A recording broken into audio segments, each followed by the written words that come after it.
Okay then, so welcome all to this morning's e-Memoir session, which is an update on apprenticeship funding of October 2016. Today we're joined by Beej Kaczmarczyk of the Learning Curve Group and e-Memoir. Session's anticipated to run just over about an hour, but this is determined by the volume and the number of questions which come from you, the participants. As I like to keep these sessions as interactive as possible, please feel free to use the question or chat facility to put in questions or thoughts to us. The session is going to be recorded, as all e-Memoir webinars are, and we'll make sure you have a copy of the video recording and slides to follow. Encourage you to share with your teams. Any questions that follow the review, come back to us. We're always happy to help. So without further ado, I'm going to mute my microphone and hand over to Beej. Thanks a lot, Beej. Thanks very much then. Good morning everyone, and good morning particularly to our regular subscribers and also colleagues and partners of the Learning Curve Group. My name is Beej Kaczmarczyk, and as Mike says, I'm Director of Learning Curve Group and also the Memoir. And this morning it's an update on apprenticeship funding based on the documents that were released in the last week or so. So that's why we've obviously got the October date, although it's the 1st of November, and happy autumn to all of you. What I'm going to do in the next hour or so, and we factored in another 15 minutes or so for questions, so keep those questions coming throughout the session. We'll give ourselves a maximum of 75 minutes for this morning's webinar, but obviously if you've got to sign off at any point before, don't worry, because you'll get the full recording as well as the slides. I think just a couple of things, and I know that many of you have obviously attended our webinars in the past, including some introduction to apprenticeship funding, which we did last week, particularly for those of you who are new to your role in terms of maybe finance, planning, or data. And what I wanted to just emphasize is that it becomes clearer now, not only from the operational guide from August of this year and the consultation that was conducted up until September, and the results of that consultation, which we're going to cover in the course of this webinar, in the documents that were released in the last week, is that I think the direction of travel, which I've shared with you before, is still very clear. And that has implications for those of us particularly who are providers of apprenticeship frameworks and standards. And those, I think, if you want, those implications have got to be focused on all the way through. Implications for you as a provider, and implications for the provision of apprenticeships that you're going to make now and obviously in the future. Those general sort of direction of travel rules, if you want, is first of all that funding will follow employer choice. It's employer control of not only the content and delivery of apprenticeships, but also of the funding of them. And that direction of travel has been well established. I think this has got important implications for all of us as providers. We're going to have to be much more responsive and flexible in response to what employers need and want. And that's obviously very critical. But can I just remind you as well, it's not only in response to what employers need and want, it's also in response to what apprentices need and want for completion of a framework or a standard, for the way that they work, the productivity, and obviously, hopefully, progression to higher paid jobs and obviously higher levels of training. I think also a point to note is that most employers will not be levy payers, and you've got to bear that in mind, that 98% of employers will not be paying the levy. And from May of next year, they will benefit significantly from government support to pay for apprenticeship training. But again, an important implication of this is for apprenticeship training. It's not for other forms of training which employers might need or want, or their staff might need and want. And that's, I think, quite significant.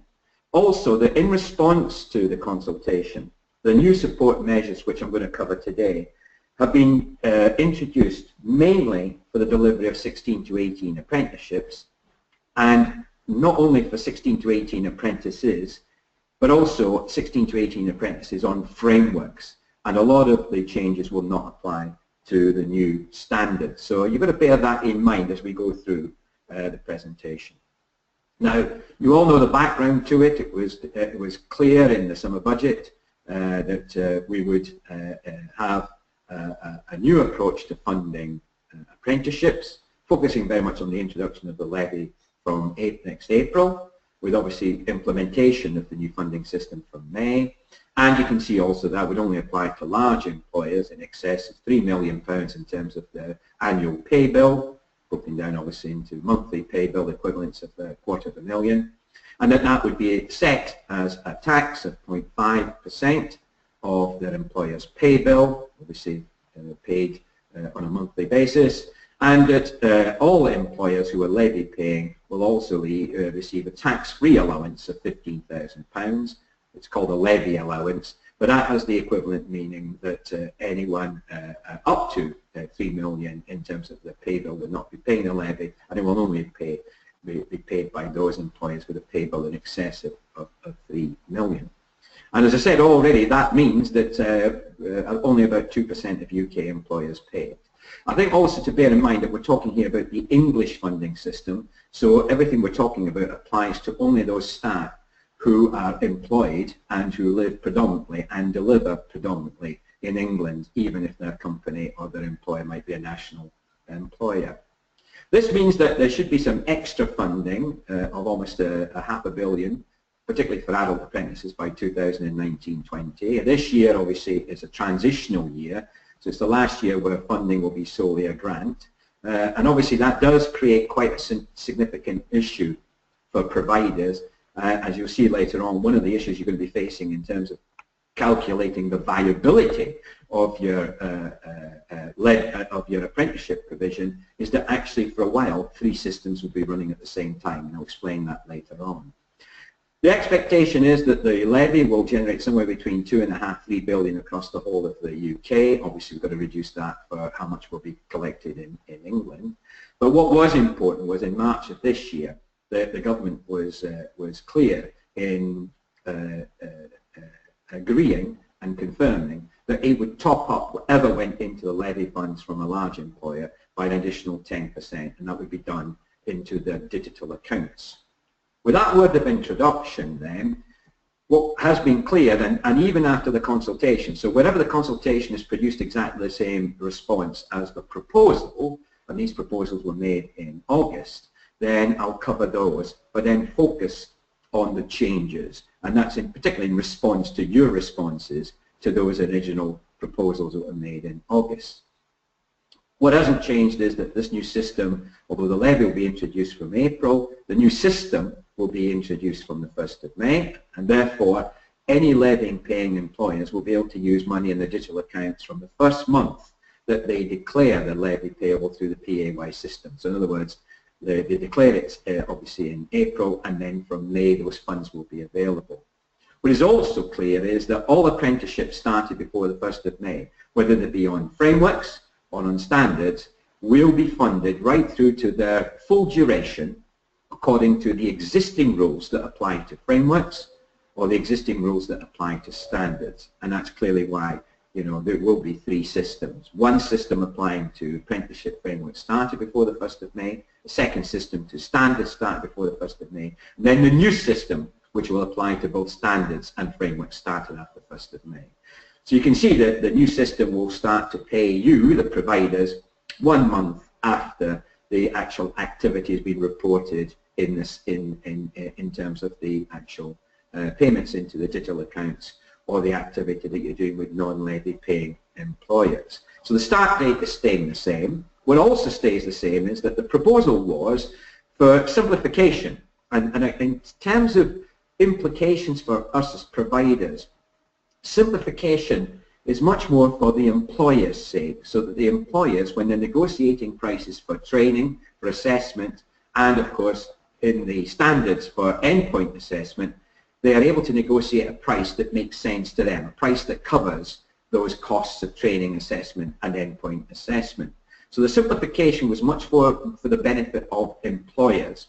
And one of my particular contentions with the proposals and the results of the consultation is that I think the government is still confusing simplification and the complexity that we are much more familiar with as providers. Most of us as providers understand the complexities of the funding systems. There's a lot of wiring in the funding systems, which of course employers never see. So, you know, I think in the endeavour to make things simpler for employers, they've actually not taken account of how complex, and in particular, how costly the delivery of training assessment is for certain types of apprentice, whether it be young apprentices or apprentices from disadvantaged areas.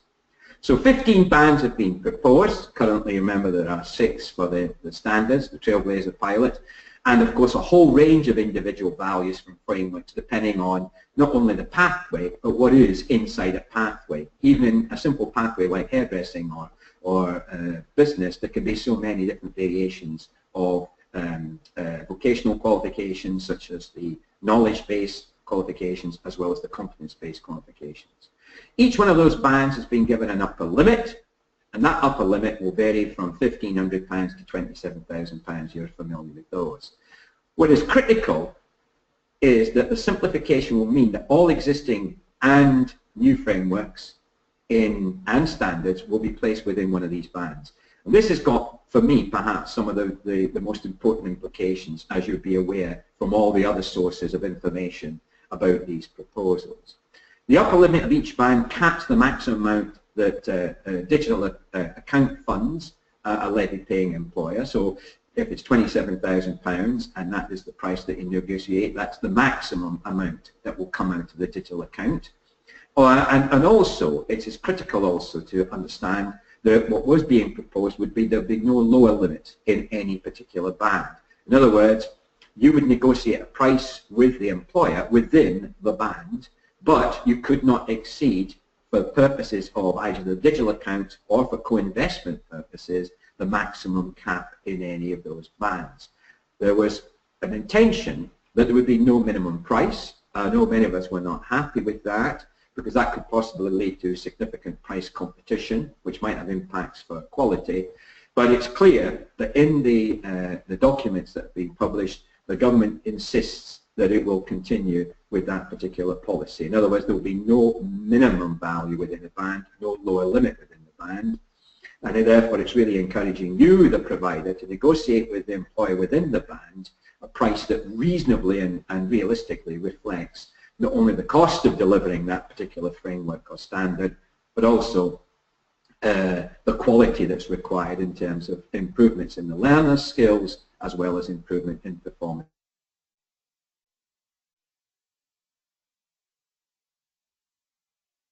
And does impact on the maximum co-investment that the government will make for a non-levy paying employer, which is 98% of employers, but it also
15 funding bands with an upper limit in each band. That's going to be applied from the 1st of May.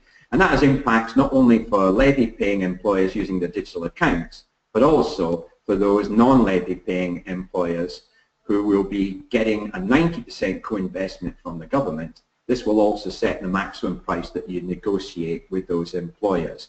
As I said earlier, there is no minimum price with any of those bands, and that's obviously going to be a factor in any negotiation between you, the provider, and the employer. So the 15 proposed bands are there. You can see that some of them reflect the values of existing standards, and how a particular framework has been put into those bands I'll come back to later, because that's still one of the issues that I know a lot of providers are concerned about. So what is important about the consultation and the results of the consultation was that drive to put employers in control. Underpinning that has to be a simplification of what employers will actually be negotiating with you, the providers. So as I said, all existing and new frameworks and standards will be placed within one of these bands, which obviously means we move away from the current system of pricing apprenticeship frameworks, which takes account of, for example, the age of the learners, 16 to 18, 19 to 23, 24 over, the size of the employer. Obviously there's discounts for very large employers, but also it reflected for individual learners that there would be some factors that would take account of the, for example, the disadvantage uplift for that learner, taking account of the cost of engaging and supporting those learners from deprived areas and backgrounds, as well as the cost of actually delivering apprenticeship frameworks in some parts of the country, which link particularly to your location in terms of the delivery of the apprenticeship, particularly in the southeast and London. So what's going to happen now is that each individual framework pathway, and obviously within a pathway there could be significant variations in terms of the combination of competence qualifications and knowledge-based qualifications, will be allocated a single band regardless of the age. So it's the same band whether the person be a young person or an adult, or geographic location or postal code. So that obviously puts frameworks in line with the new system that's being currently used, what we call the Trailblazer pilot for the new standards. Now this has also been an opportunity to look at certain types of frameworks, particularly those where there's a significant desire to increase participation and reflect the needs of employers. So in terms of calculating the new values and putting, for example, frameworks into the appropriate funding band in the 15 bands, there have been significant increases for example, STEM frameworks. And those have been increased in terms of at level 2, 40%, up to 80% at level 3, and they've been then allocated to the nearest funding band that reflects that. Now one of the issues I know that one of you has already raised as a question is, why have certain things been put into STEM and not others? Well, it includes engineering and manufacturing technologies, science and maths as you'd expect, construction, planning and built environment, but it also includes ICT, and that has obviously raised some issues about previous indications, is that there would be some values that would be reduced in the ICT frameworks, but yet that hasn't happened. And it's also consolidated quite a lot of those pathways where there could be all those that whole range of different values, and there's an explanation of how that was done in the documentation from the Skills Funding Agency. Now this might help employers to understand and simplify the value of a framework or a standard, and therefore get through the system, particularly if we're wanting to give them much more control and for us to be more responsive to them and negotiate that with them. But obviously what doesn't, of course,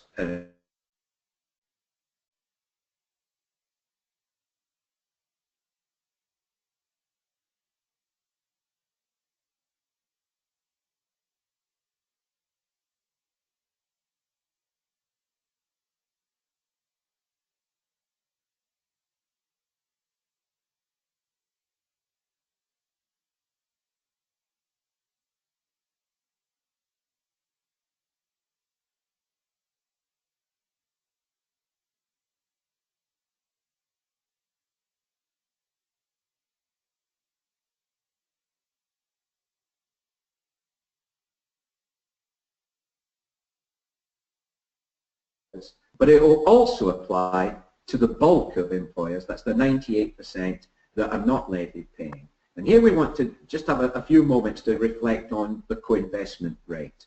For non-levy paying employers after the 1st of May, they will be expected to contribute 10% towards the cost of the apprenticeship training and assessment. And that obviously includes training, assessment, and obviously endpoint assessment when it comes to standards. The government will co-invest in the cost of that apprenticeship training to the tune of 90%.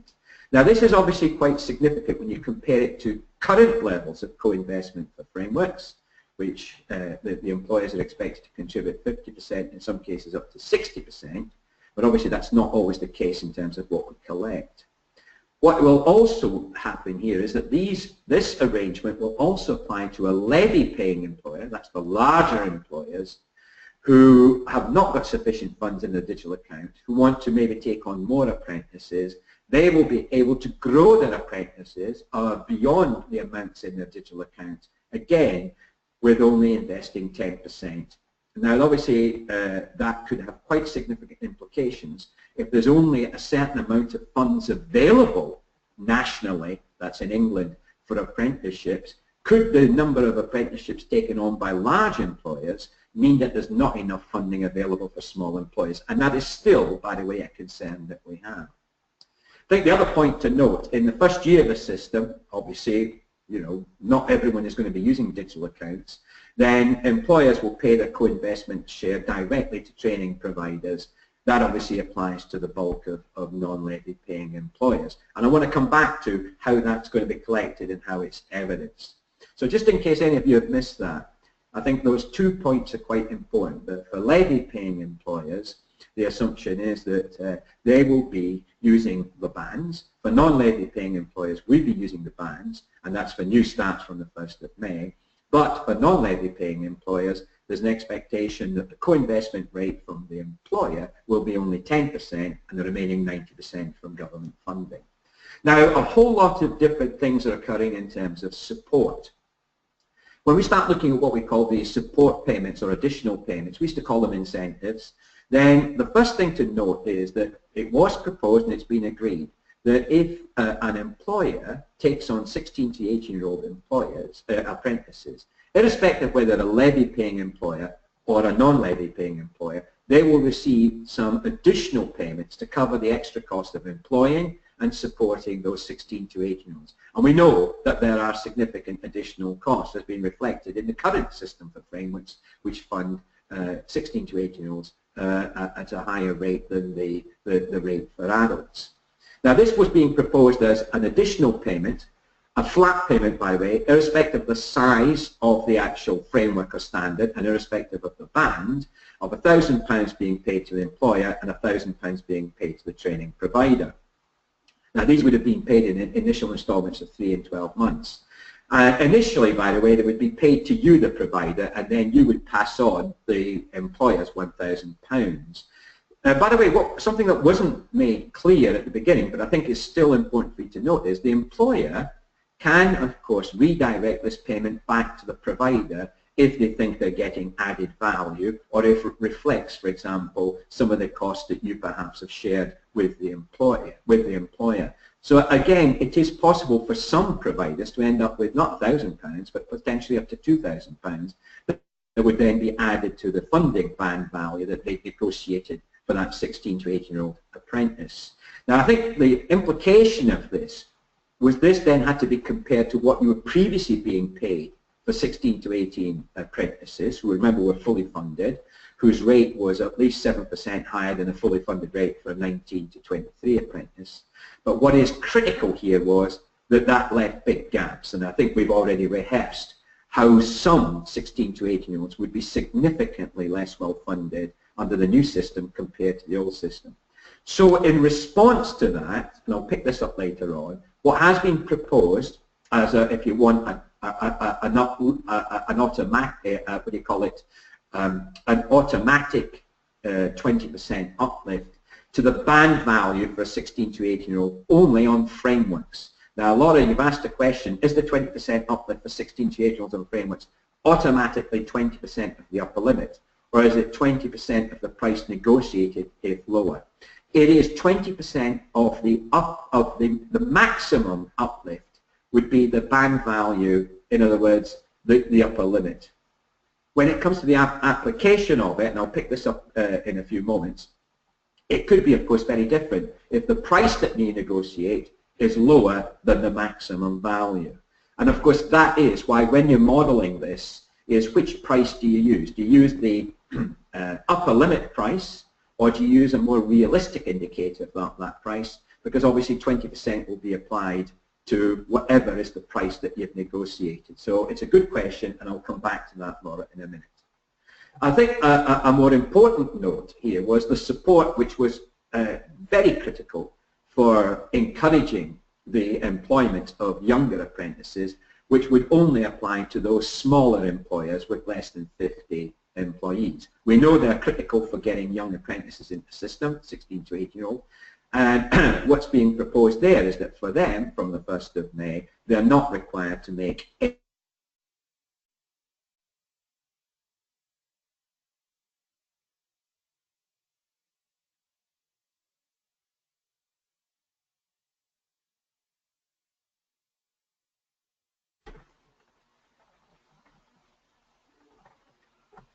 So just to remind you again then, what I've just said is that for smaller employers, that's employers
And you should be back.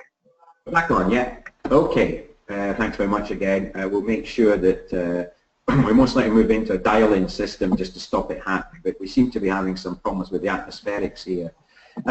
Okay, so I'll repeat that last bit. As I said, for small employers in particular, that's those with less than 50 employees, who are critical for getting young apprentices into the system and training them, they will not be expected to make a contribution of 10% to the cost of apprenticeship training and assessment, and of course endpoint assessment for standards from the 1st of May.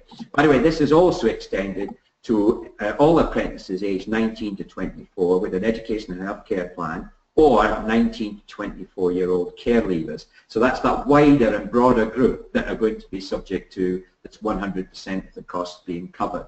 By the way, those employers will also receive the additional £1,000 for employing a 16 to 18-year-old. So in other words, there's £1,000 that will come to you, the provider, and £1,000 that will also come to the employer. And bear that in mind when you're working with those smaller employers. And that, of course, is not going to change. That was proposed.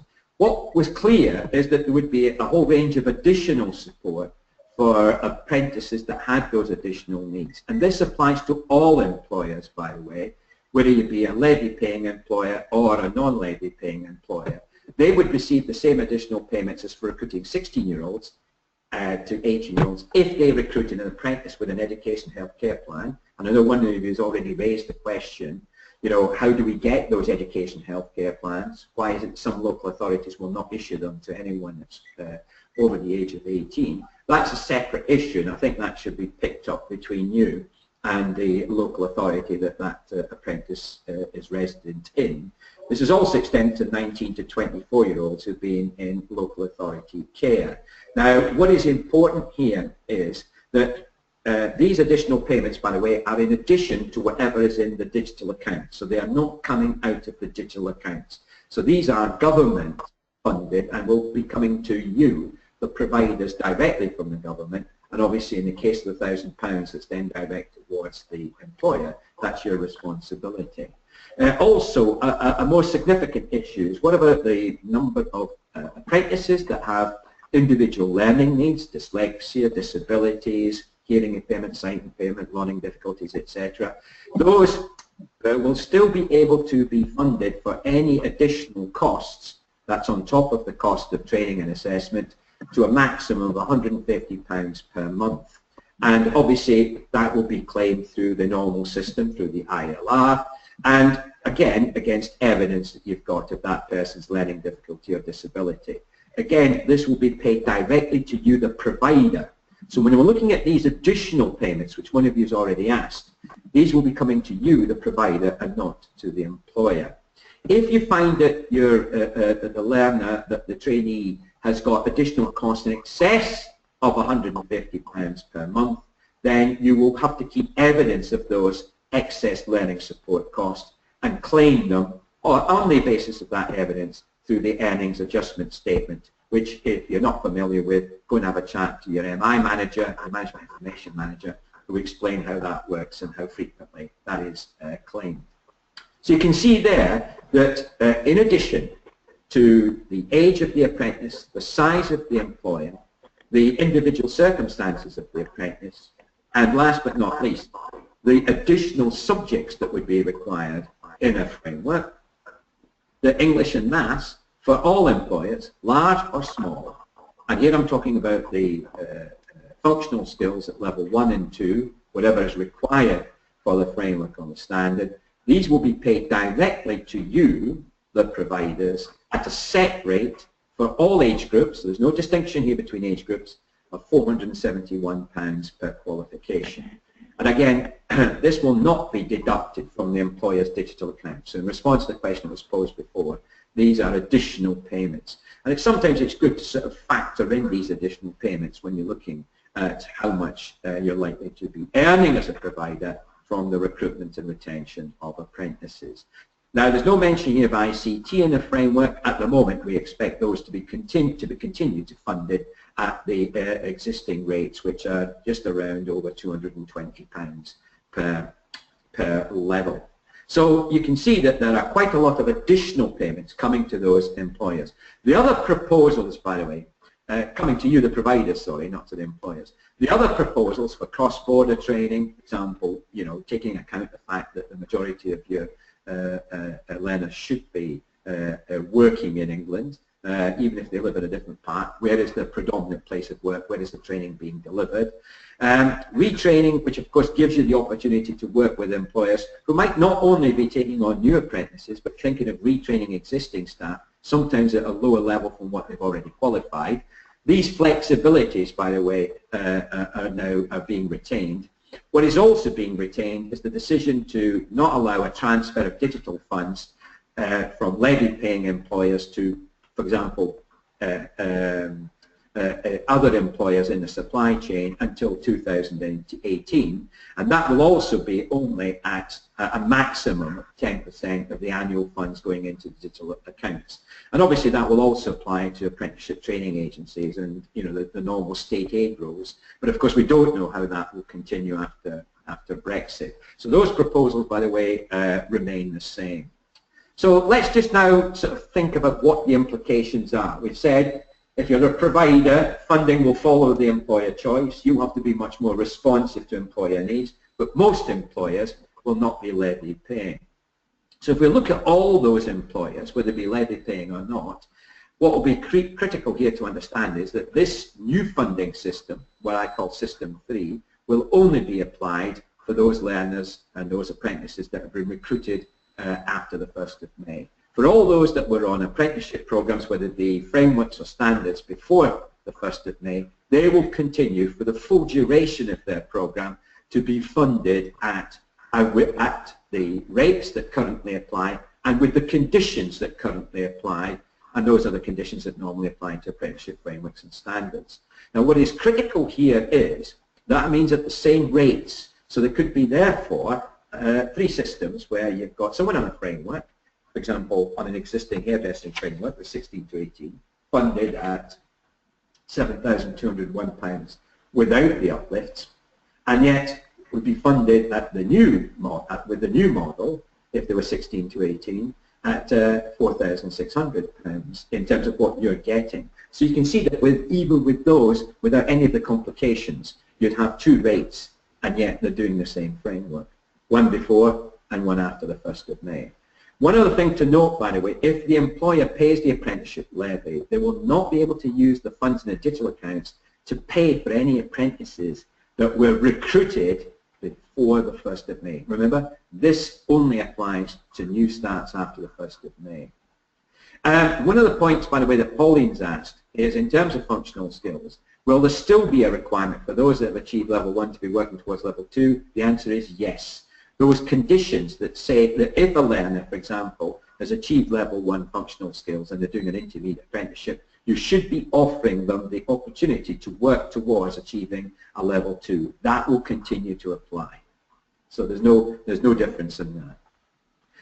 What this means then is that those employers, those 2% of employers that will be levy paying, the system that was being proposed in the operational guide that came out in August will be applied. So they'll pay through the PAYE process. They'll be able to access the funding through the digital account after it's been opened, which will be obviously in May, and the first payments will start to appear or will leave those accounts in June.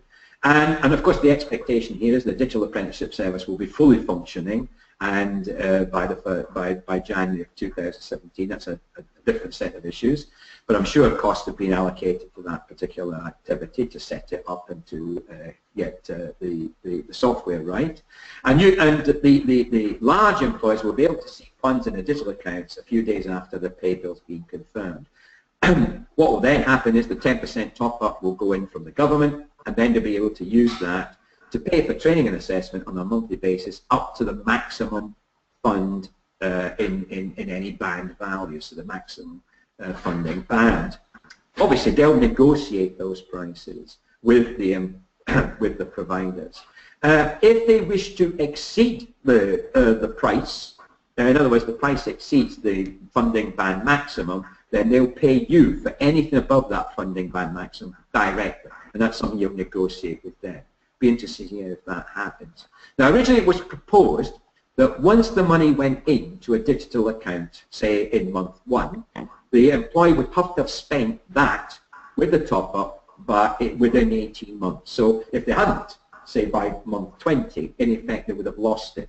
Well, a lot of employers were not happy with this, partly because they said, well, we don't know what our patterns of recruitment are going to be yet. We don't know what our patterns of training are going to be yet. And, for example, in some cases, we haven't even got standards that are going to be replacing frameworks. What was agreed, therefore, after the consultation is that this would then be extended to 24 months. So just be aware of that. In effect, any employer that puts money into the digital account or has that money taken out of and put into the digital account will have up to 24 months to spend it. And don't forget, that's a rolling 24 months. So month 1 by month 24, month 2 by month 25, etc., etc. Hopefully the digital account will be up and running, but when it does, the monthly levy payment to HMRC will then be reduced by the fraction of the pay bill for workforce that isn't living in England and isn't being trained in England, and obviously then the 10% top-up is added to that. And one thing to note, and this is something again was proposed and is going to be implemented, is that the system after the 1st of May, which will apply to both large employers levy-paying employers and non-levy-paying employers for both frameworks and for standards will be based on an 80-20 model. That means 80% of the funding will be paid for regular on-program payments broken down by the month, and 20% will be held back, and that will be taken out of the digital account when the framework is completed or the endpoint assessment is completed. That 20%, that 80-20 model also applies to non-levy paying employers.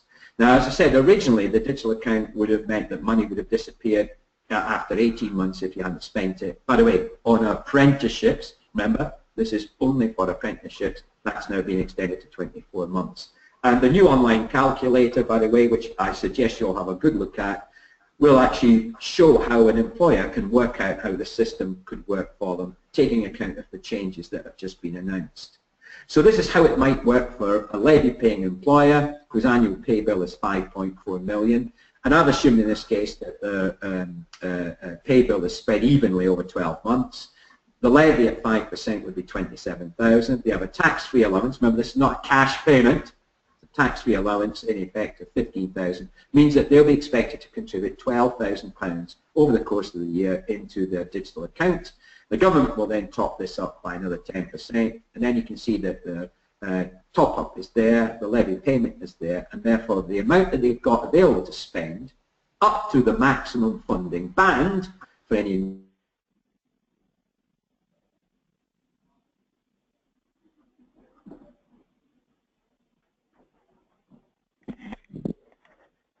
pounds per month, and you can see that maybe one of those has dropped out by month 5, by month 9 they've taken on another one, and by month 12 they've taken on another one. And what you see is as that money gets transferred to you, the provider, by the Skills Funding Agency from the employer's digital account, is that that will leave a balance on the employer's account in terms of what they can spend on future apprentices. So I think that's the way the system will work. For those that, and I know one of you has asked the question, is that those employers that don't pay the levy, which is 98%, well, they won't be using DAS at first because obviously it's going to be predominantly for apprenticeship paying, and that's why you see there is a separate procurement. It's a good question that's come from Laura. There is a separate procurement, obviously, to be applied to those non-levy paying employers. And then obviously there's the levy-paying employers procurement. So I'll come to that later on when it comes to the register of apprenticeship training providers. So small employers will not be using DAS, but the hope is that at least by 2018 they will be prepared to use it. But what they'll do from May of next year, from the 1st of May, is they'll choose, remember this is for the new starts, they will choose the training they want, and obviously that will be from a standard or a framework. They'll then choose an approved training provider, obviously that's someone that's on the register, and an assessment organisation if it's appropriate for standards. And then what the government will do is it'll make a 10% contribution, sorry, it'll make a 90% contribution to the maximum funding band available for each one of the apprentices, and that will be spread over the length of the apprenticeship. So if the apprenticeship is 15 months, the 90% will be spread over 15 months.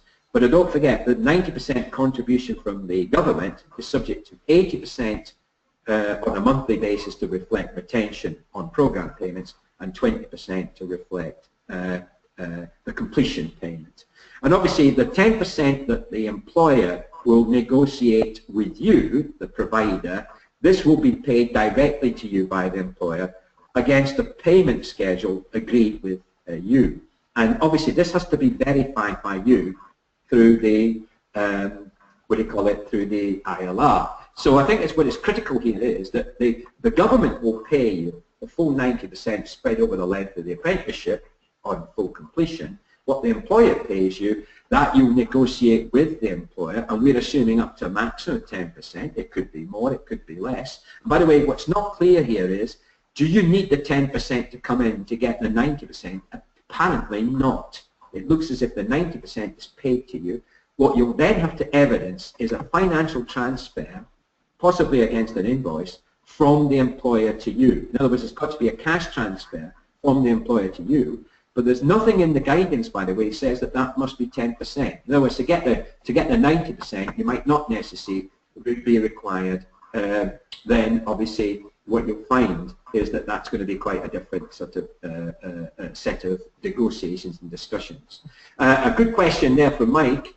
If you've got an employer's got 10 million pay bill, and 9 million of that applies to people who are in England and who are going to be trained predominantly in England, then obviously the top up from the state will be an additional 10% to whatever 90% of the pay bill generates as a levy. So obviously that would be 90% would be 9 million. 0.5% of that would be 45,000.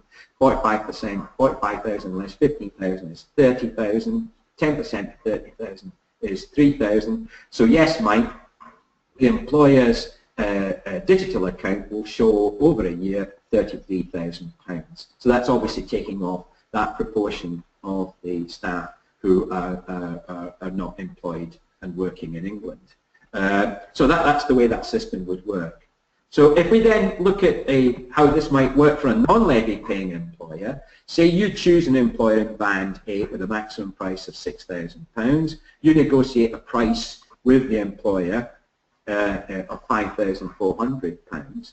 The government will then obviously provide 90% of that funding, obviously subject to 20% holdback on completion. That's either completion of the framework or completion of the endpoint assessment. That's £4,860. Now that will be paid to you, that's the 80% of that will be paid to you on a monthly basis, spread over however long the particular apprenticeship standard is or the framework is, and then the 20% on completion. You will be negotiating with the employer how much their contribution is, and obviously that's up to based on the £5,400 that you negotiated. So their co-investment would be £540. If you've agreed with that employer that this is going to be spread at £45 a month to ease the cash flow, then it might be on that basis. What I've then shown in this model is that rather than invoice the employer every month, we've only invoiced them every 3 months. So you can see that there's an invoice point every 3 months. When I'm making my return on the ILR for that individual apprentice, I will also provide evidence that I've collected 3 times £45. And that cash transfer is evidence that's required against an invoice to show that there is a transfer of funds from the employer to you. Now, that is going to be critical when it comes to audit trails and verification, etc. But of course, what's clear here is that different patterns might be arranged with different employers. You might want a bigger upfront payment, you might want to do it in another model, but I think that's what is going to be very much down to the negotiation between you and the employer. Now, if you're looking for, by the way, confirmation of those arrangements, if you look at the rules relating to providers, that's in the documentation that was provided next week. The section you want to look at is 177.1. I'll just repeat that, 177.1 and 177.2. So 1%, the first one says that you must collect every 3 months the cash volume of co-investment from the employer, right? And in 1772, and we must report the cash value received on the ILR, which must demonstrate a visible transfer of funding, usually against an invoice. So it can't be in kind, it's got to be a cash transfer to you. And that, I think, is obviously very much what you negotiate with that individual employer. So what are the issues and concerns? Well, originally, we had significant concerns about the introduction of the system. And I don't think these have been alleviated even after the results of the consultation and documents that we produced. Certainly the CBI and AOC had concerns about it all being done very quickly. There were significant issues about the operation of the digital account. The other issue that kept on coming up was, do you think the cash contribution is still too high for some employers? As I said, most employers will not be levy paying. They'll certainly benefit from a 90% contribution or co-investment from the state, but even 10% could be too high for some employers. And clearly, therefore, if we're talking about getting that contribution from them, it might be in some cases a less than the amount that you've actually should have been collecting from them. And one of the things, by the way, it's the question that's coming from Colette, by the way, which I think I just raised in a minute. I'll just have a look at that question for a second. Just hang on, Colette.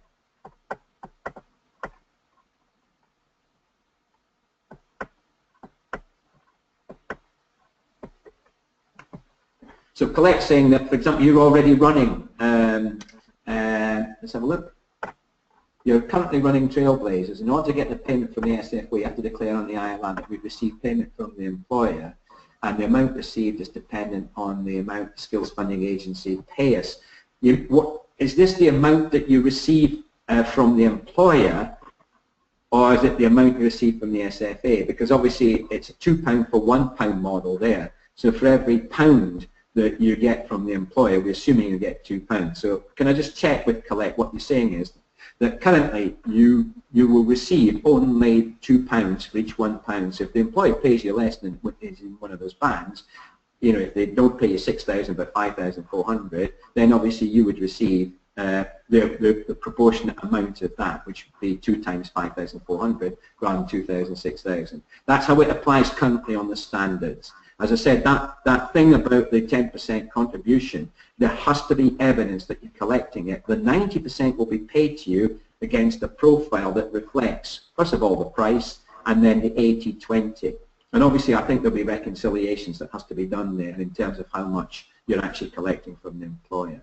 So at this point of time, I don't think Colette is going to work in exactly the same way. But I'll check on that, and if there's any deviation or difference from that, there's not a lot of clarity in the actual rules, by the way, because it doesn't say it has to be the full 10%. It just simply says any contribution. The other thing is that would competition force prices down? I think it could do, with that insistence on not having a lower limit does create the opportunities for some negotiations to actually lead to prices below the actual lower limit within a band. And I think that can be worrying, certainly from the point of view of quality. I think one of the big issues that this raises is do employers actually understand how much it costs to deliver an apprenticeship to, say, a young person as compared to an adult, and some of those additional things that comes in there. I think the original concern that we all had was the additional payments for 16 to 18-year-olds, and whether that would mean that in effect it was no longer feasible for you as a provider or for the employer to actually recruit and support young people, and what would therefore be the impact on the achievement of the 3 million target, or by offering, for example, 16 to 18-year-olds another range of options other than full-time education in the college or the school. The proposed, therefore, rates were considered to be unfair, and I think we've all rehearsed all the sort of models there that showed you how much the differences could be. You know, it could be a minimum of 20% reduction, could be as high as 51% reduction in those rates if you had, say, a 16 to 18-year-old that came from a disadvantaged background delivered to in central London. I think also simplification, and this is still an issue, by the way, simplification, particularly in terms of the way that the pricing would work and the bands from the point of view of the employer, could lead to some perverse incentives. For example, employers might take on a whole lot of older apprentices at a lower cost on smaller frameworks and standards because they can actually make the money go a lot further. The other one I've got as a particular concern is that if large employers can get any apprentices who exceed the amount in their digital account to be supported at a 90-10 basis, 90% to the state and 10% from them, then they could basically take up almost all of the apprenticeship funds, and nothing would be left for smaller employers, which of course the bulk of us are working with. And that's obviously a concern that we still have. I think the other concerns were very much around some of those issues that we picked up earlier. I mean, you know, is this deliberate? Is the downplaying of some of the funding for frameworks in effect encouraging us to take on the new standards and not to wait? Could be an issue. Certainly a lot of the new standards are much more favourably funded than equivalent frameworks, and therefore this would be part of the desire to move us all over to standards and away from frameworks, of course, which was the aim to be achieved by, say, 2018-19 or around that time.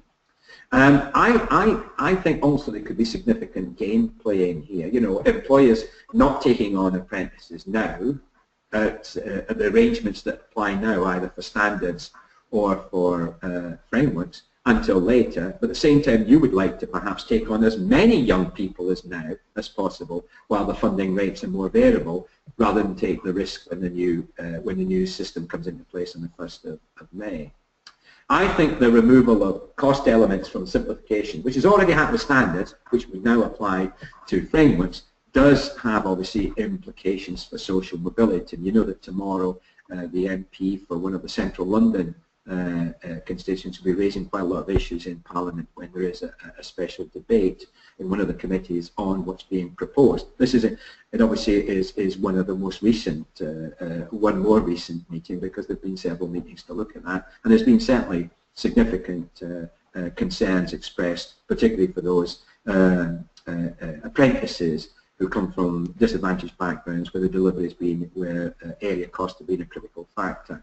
The other thing, of course, that concerns a lot of us is that diverting the employers, given that they've got to spend the money in the digital accounts on apprentices and apprenticeships, might therefore divert funding from other forms of training, such as higher qualifications, vocational relevant qualifications, and other forms of training which currently we do for employers, which of course won't be funded by the levy. Or is it possible that quite a lot of those other forms of work-based learning converted to apprenticeships through maybe the Trailblazer standards? And there is therefore some gaming that could happen here.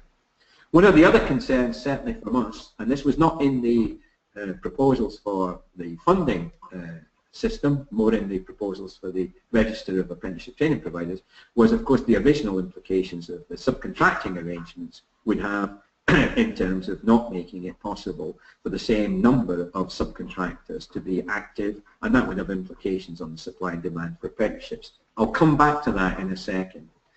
The biggest concern, though, I think for us as providers, and I think many of you have shared this before the consultation, during the consultation, and even since, is that very simple question: is my apprenticeship provision viable? Can I continue as a provider to deliver to 16 to 18-year-olds and adults given those new proposals from the 1st of May? And here the concerns were about how those frameworks and standards were allocated the funding bands, including the pluses for STEM subjects, but what about others such as hairdressing, what about business, what about accounting, what about health and social care? The not having lower limits to bands and the element of price competition which could push prices down at the cost of quality, or allow the larger providers to in effect unfairly compete against smaller providers, even if the smaller providers have got a niche, could be an issue. I think the payment schedule which Colette has raised from employers raises some interesting issues for your cash flow. How do they pay you?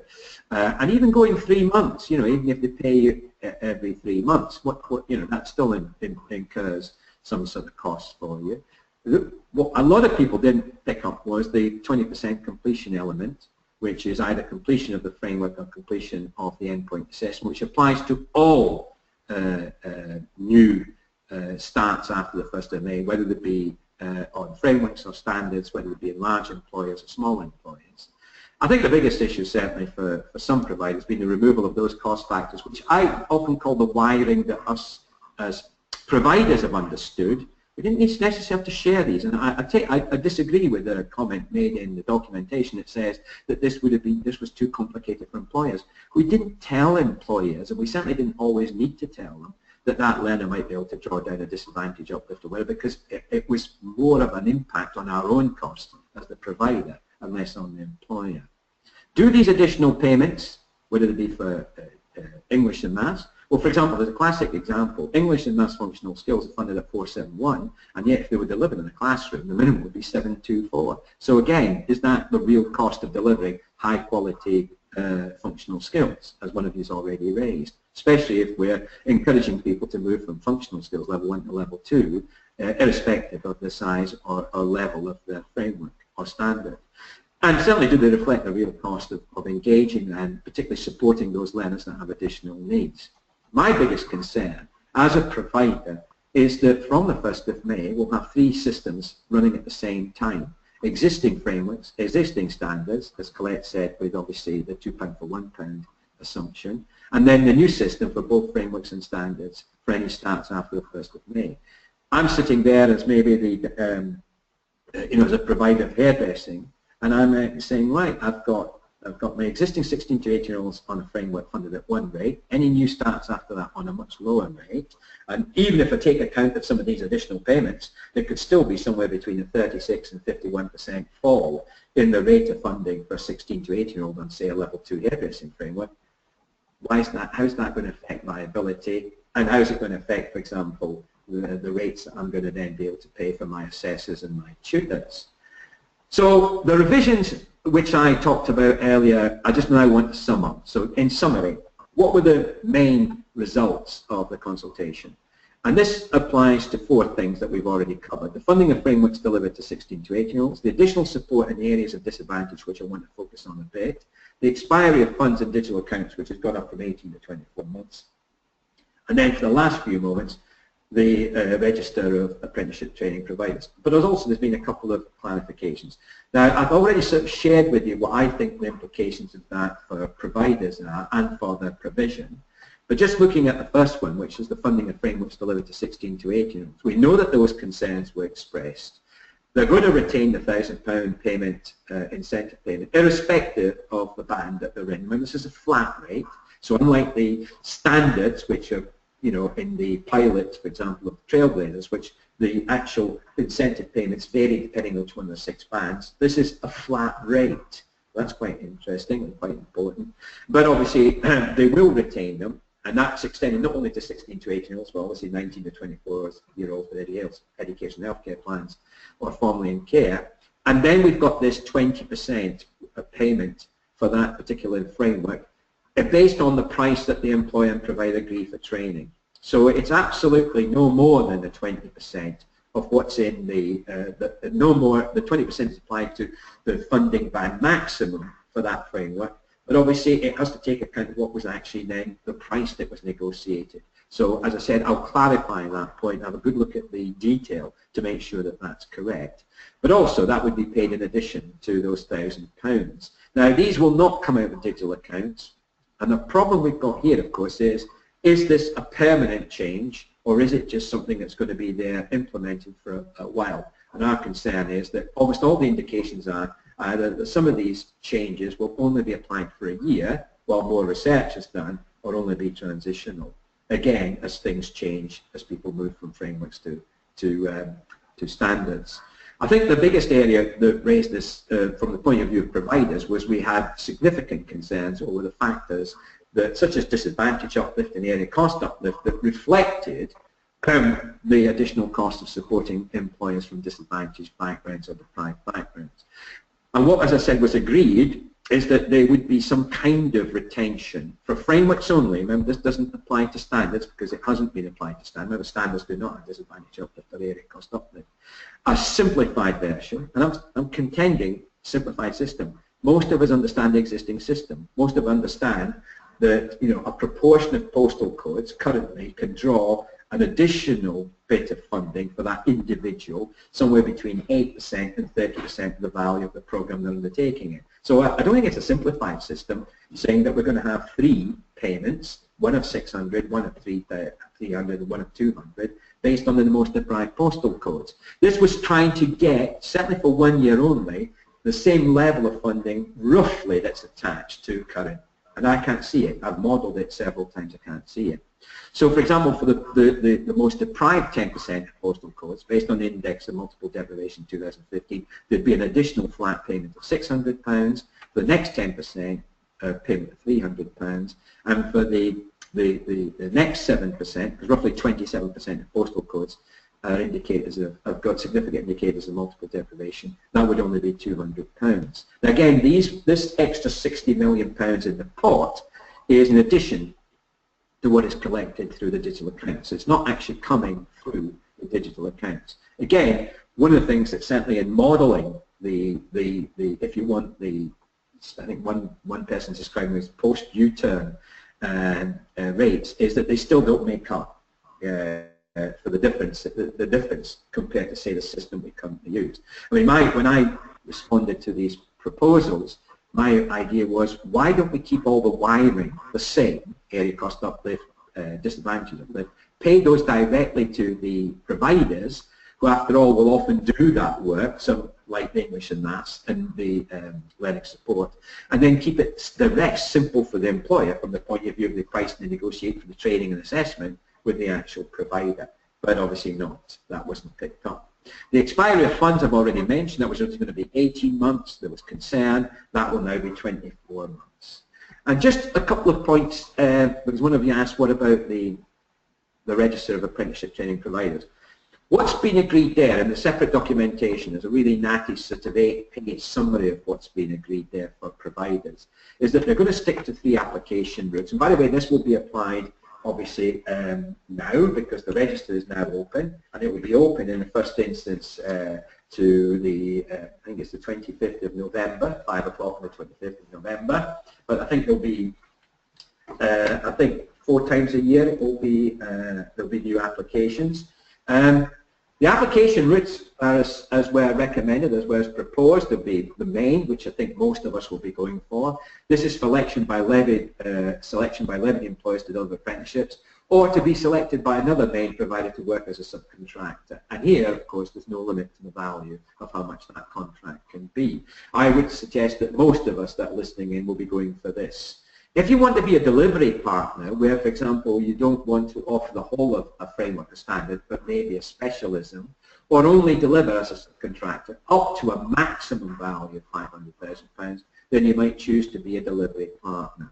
Those employers who want to provide training for their own staff, or to act as a subcontractor to a main provider, they can choose the third route, which is the employer provider. Remember, you can only choose one route.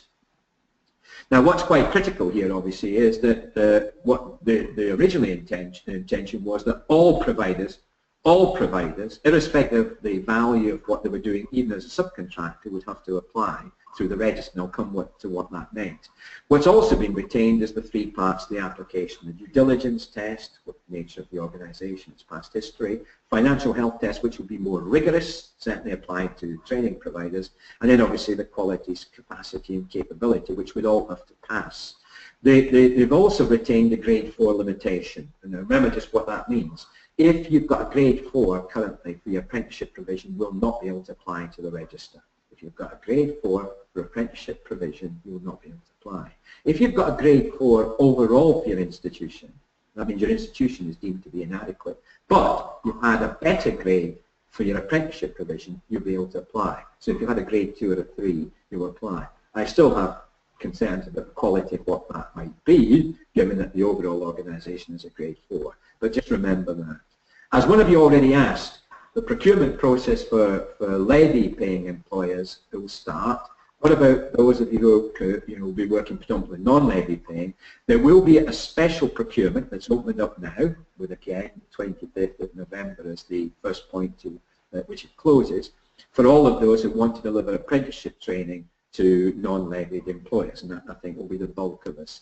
This will be a one-off procurement, although obviously there will be the reserve the right. The SFA, if it hasn't got enough providers, it will obviously reserve the right to run this procurement again, and I think that will be the case. So I think what's critical, and that's in response to the question that was posed earlier, you're aware that there will be, those of you who are not going, we're working predominantly with non-levy paying, the procurement process is obviously open now, and please take advantage of it. The reason being, of course, is that originally it was proposed that being on the ROTA wasn't enough. All training providers would have to apply if they wanted to offer apprenticeships to any employer from May of next year. But this obviously raised concern, particularly by smaller providers who wanted to deliver less than £100,000 worth of apprenticeship training per year as a subcontractor, especially if they're quality providers working in niches, offering a specialist service. And again, you know, we're trying to maintain a fairly good supply of high-quality providers. Why cut out those smaller providers? So there's been a little bit of a concession here, and the government's decided it will retain the £100,000 threshold. So in other words, if you're a subcontractor and the value of your apprenticeship training over a whole year is less than £100,000, you do not need to apply through the register of apprenticeship training providers. But of course you can if you wish, so you can apply if you choose, it's not compulsory. Now, the big issue for us as subcontractors and as well as primes, as main contractors, was originally it was intended that subcontracts would only be allowed for specific parts of framework delivery. This was about getting more people to be direct providers, to be main providers, where the relationship has got to be formed with the employer and it's got to be tight. The expectation was that main provider would deliver significantly more than half of each apprentice's training and at all times would maintain a relationship with the employer. Now the concerns that you expressed, and they came from many different sources, would be that this would reduce, first of all, employers' choice of providers. Why should I not be able to work with the providers that add value? It would obviously also impact negatively on flexibility of delivery, which often those subcontractors do. And also, in some cases, don't forget the subcontractors have got very good quality and very good practice. So it has been agreed that at the employer's request and subject to their agreement, main providers will be able to bring in subcontractors and they could deliver whole or parts of frameworks and standards. So there's no requirement that the main provider, the prime, has actually got to deliver at least 50% of the apprenticeship training in a framework or in a standard. So obviously I think that's an important concession. It's obviously going to be reviewed, it's going to be monitored very carefully, and therefore I think a comment I'd certainly make is when you look at the words like 1 year, transition, monitored and reviewed, these may they're only giving breathing space to those of us who are working in the sector towards maybe those changes that were being actually recommended and suggested at the very beginning. So this is more like a stay rather than definitely being given a full reprieve, if you want to look at it that way. I know it's dramatic language, however, at the same time you can look at these proposals and the ones that have been changed and at the clarifications, you can say actually there's some golden opportunities here to work closely, whether with levy-paying employers or non-levy-paying employers, to actually get the growth in apprenticeships and do that work at a consistently high quality. What still, of course, is concerning is some of those prices and how those prices might affect viability. So clarification of how the funding bands were calculated. Have a look at the document, the annex. It's very good. It does explain it in a way that I think you can see. My issue is why use the discounted rates? If I had just simply left the adult 19 to 23 rates in before applying a 50% discount or a 60% discount I'd have got a very different model. But obviously that would have cost more. And the one issue that one of you has already raised is that if there are no limits, no lower limits, then what does that mean in terms of the threat to those suppliers who might be smaller, who might be outpriced by the larger providers? I think the key thing here is it's going to be about how we actually convince and how we negotiate with the employer to show that what the price they're paying reflects real cost, and that's sharing information as well as the quality. I think the paying for an apprenticeship, which one of your collectors has already given us a bit of advice on how the standards work, 80% of government funding to cover delivery of training and assessment and 20% of the framework or completion of endpoint assessment is built into both standards and frameworks after the 1st of May. Non-levy paying employers would be expected to pay providers in cash on a regular basis against the invoice. And the thing I'm going to clarify that is, has it got to be up to the 10%, or can it be accepted at less? For example, at the moment we have a 50% contribution that we expect from employers, but often less is collected. And one is not necessarily dependent on the other, but as Collector said, that is not the case with standards. So I'll just double check that and make sure we get it right. But my understanding is it is you must demonstrate that there is a cash contribution from the employer and it cannot exceed the maximum funding band. Can it be less? I'll check that one out for you. But again, you've got to demonstrate that you are collecting that. Continuing concerns. And I know some of you are having to log off at this point. For me, and I've expressed them all the way through, and I'm talking here as a provider, learning curve as a provider, also talking as a governor of a very large provider of apprenticeships. We have over 3,000 apprentices at any one time, is that from a provider's point of view, we still have concerns, even after the documentation that came out last week, that this desire to simplify things, to have a simpler system, is at the expense of quite necessary complexity, especially for us, because an apprentice is not just the apprentice in terms of the training, it's their background, it's the level of support they need. And we know that for those more hesitant, less confident apprentices, especially those that are younger, there are significant additional costs. Now, you know, my solution was, well, pay that to the provider and don't involve the employer in that in that complexity. So employers need a simpler system, yes, so they can decide how to navigate their way through the system. Actually, we as providers, and I know most of you would agree here, we're used to actually more complexity. Look at the current system. You know, we understand it quite well, and I think we've maneuvered and navigated our way through that system, even though it's created obviously extra admin for us. It was never going to be the intention to share that complexity and that admin burden with employers, unless, of course, they were given full control over the whole the costing system. I think the 20% uplift to bands, which is a flat rate, 20% again, in whatever the band was, value was, isn't really enough. Even if you put on the additional payment of £1,000 to the employer and £1,000 to the provider, it's still not enough compared to former rates. And as I said, I've just looked at, for example, that level 2 hairdressing, which we offer a lot up to 16 to 18-year-olds.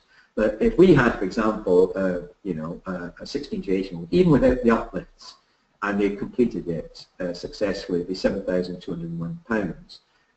With the new system, the most we'd be getting without any of the additional, for example, payments for disadvantage will be £4,600. So you can still see that there is that significant difference.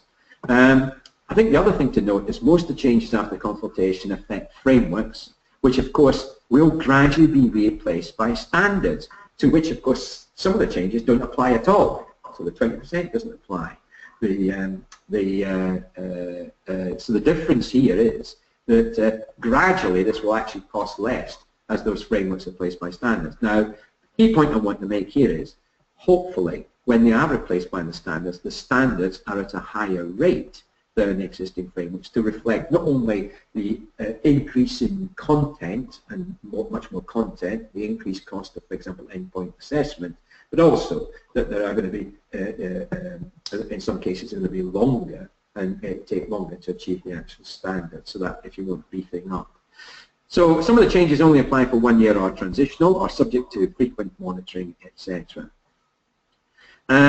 What will all of this mean for the provision of apprenticeships? And I think that's the critical question. I have shared our concerns as a provider or as providers, things that we think will still affect the viability of provision. It could mean that we start to move away from some of those lower funded activities to higher funded ones, but how does that reflect, for example, the demand that might be coming to us from small employers, which might still want to employ lots of business admin, lots of hairdressing, lots of care. But I think also it reflects for me this desire to make things, to make the agenda simpler and easier to understand for employers, actually has removed some of the complexity that we as providers knew reflected real costs and the real cost of the activity. And maybe that's the issue, that a lot of employers don't actually understand what the real cost of the activity is, because they only see a part of it. They see the delivery of the off-the-job training and, of course, the assessment side of it. There's all the other things that we do in terms of support, in terms of English and maths, and working with those learners who are coming to us from different backgrounds. So hopefully that's answered some of your questions, but it's also raised some questions, and certainly I'll check through to clarify some of those things there. Hopefully I've answered the questions from Laura about what do you call it, what's going to happen after the 1st of May. And clearly for all of you, it means that you're going to have, certainly with the Skills Funding Agency, you know, carry-over contracts for learners who started before the 1st of May. You'll have those on the existing systems. Then you have those that are on the standards, so the existing frameworks, existing standards, plus then you have a contract for a non-levy paying employer, which you still have to have with SFA. You'll have a contract with the SFA to deliver levy paying, because don't forget, there's a procurement process for you as providers. Some employers thought they could go directly to you and just negotiate a price and you start doing the delivery. what they didn't realise, the employers, is that there's a procurement process for you, the providers, but also the employers have to have a contract with the SFA. So again, there's still quite a lot of complexity in the admin of the system. So as people like Laura and Leslie and Bola identified, these are quite significant issues, and they will continue to be until, obviously, the existing contracts for existing learners have reached completion. I'm just going back through the questions there, Mike. Do you want to stop the recording?